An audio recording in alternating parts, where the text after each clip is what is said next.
Well, um, so the story I'm going to tell you is about flaying and being stripped of one's skin. It is an ancient legend. However, it sheds a powerful light on the way skin may become a creative element in our technoscientific era. In this talk, I'm going to explore the process of embodiment in art through some examples of artworks in which skin is both a subject matter and a creative process. Creative skin here means the skin of the creator, a term I used to take in both the artist and the receiver, metaphorically flayed and turned over to be offered as a medium for our representations of the world. The cutaneous envelope of a creative body is not reducible to just a surface to be inscribed upon, bearing a submissive cosmetic or protective image of the marks made on it by a demiurgic creator. As an element, the skin is in itself a medium, halfway between the world and the internal media of the visceral body, the meat body, or the sensory body. Through our skin, it is a matter of our relationship to the outside world and to ourselves, as Claudia Bention showed it yesterday, among others.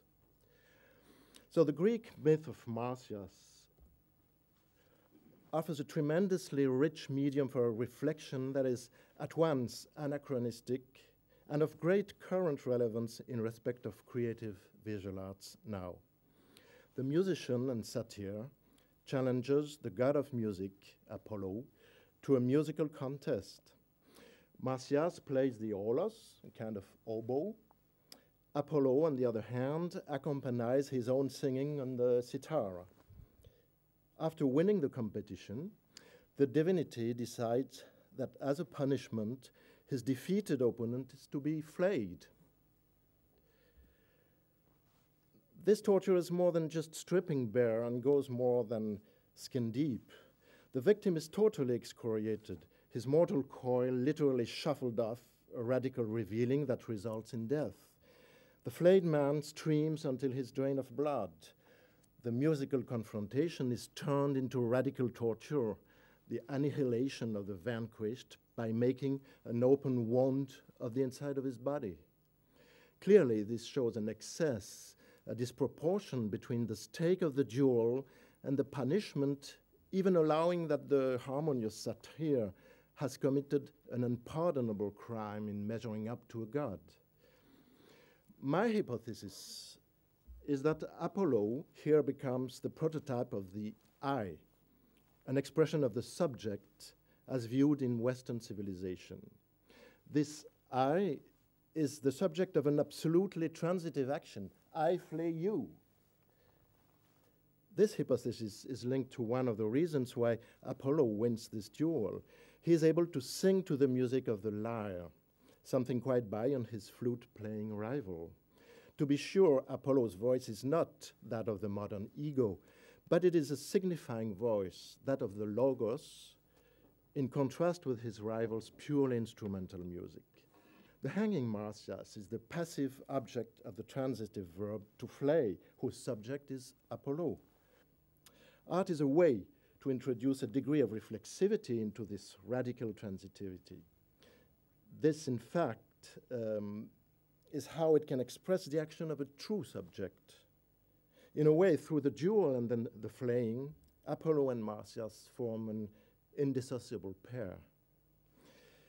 If the subject can position himself as such to the world, it is because knowledge of the world enables him to know himself. This reflexivity of knowledge has become fundamental to Western thought.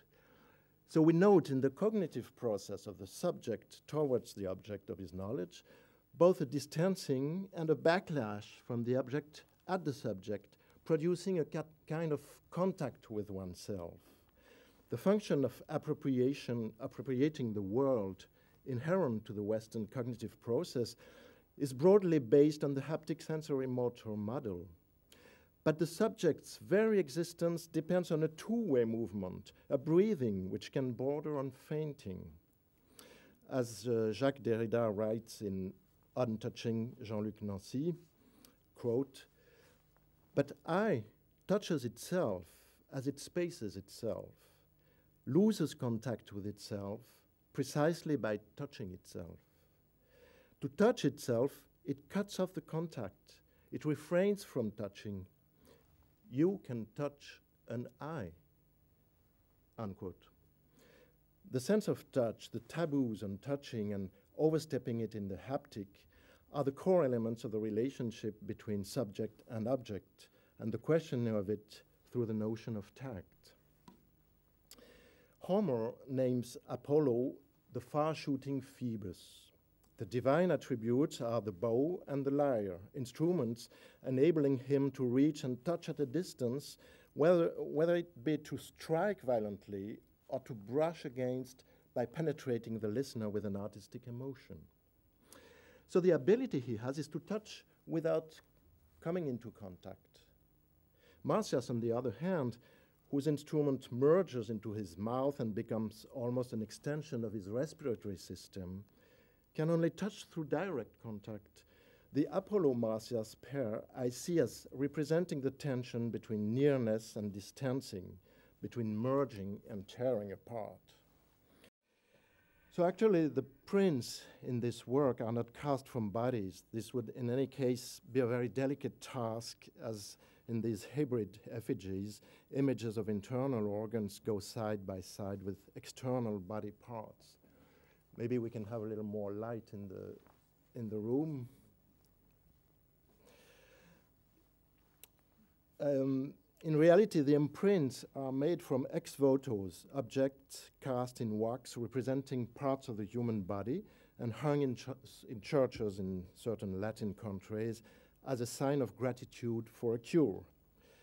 The fact of working from these existing objects charged with a secret enables me to give these effigies an identity that is both very personal, illness-related, and completely anonymous. The people these ex votos refer to are not identified. Hence the expression lost skins, which finds its way into the title. The casting technique requires the imprints to be torn away from its matrix. The skin appears when it is peeled off, dissociated from its mold, for hanging. However, far from tearing somebody's skin off, even virtually, my production process rather involves casting the image. The material is liquid to begin with, and making a kind of integument to take in all the disparate ex voto fragments in a single entity. This is a fundamental aspect of the process of the creative skin. The image is not projected on a background, but is rather oozing out of it.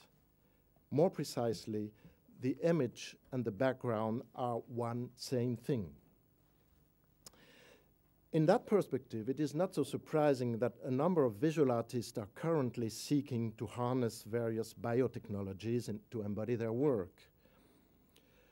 Their objective is not to allow the incarnation of transcendence into immanence, but to allow the oozing of meaning through matter, producing living entities which are close to the concept of biofact invented by Nicole Carrette. When Apollo carried out an altogether more radical biopsy on Marsyas, did he entertain any such feelings, any such considerations of the fusional relationship between Marsyas and himself? The appearance of cold distance which most depictions of the scene give to the god allow us to suppose no such qualms. And yet, Diodorus mentions Apollo as being depressed following exaction of the punishment.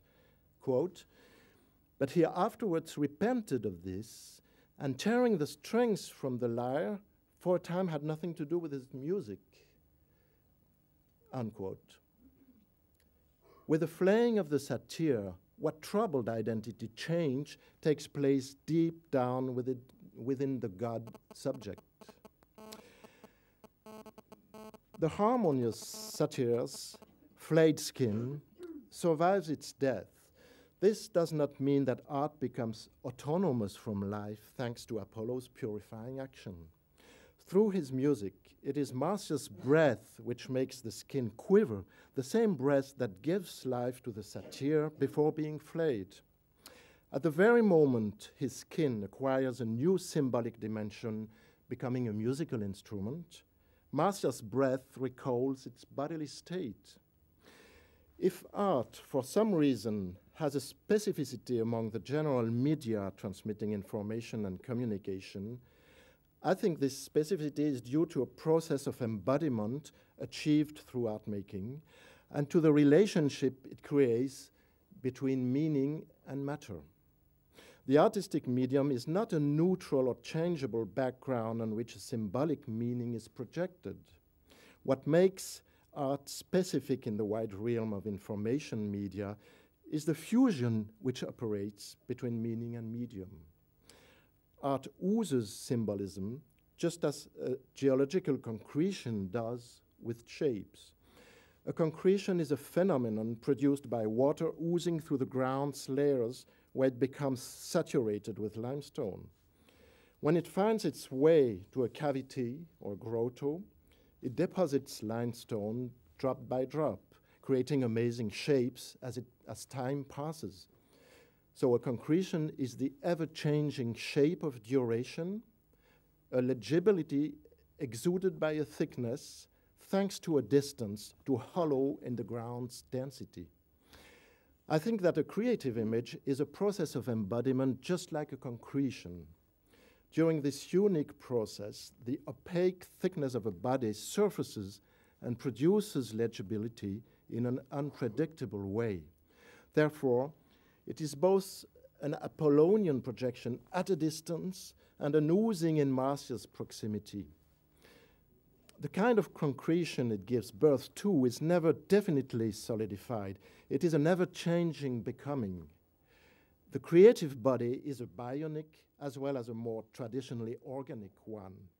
Technosciences contribute to this creative becoming as long as they give a fresh impulse to a reconciliation between Apollo's distant representation and Marsyas' immediate presentation.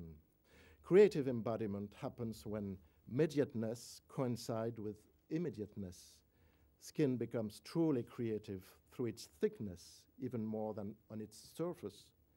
Creative skin is a thickness which exudes legibility. Thank you.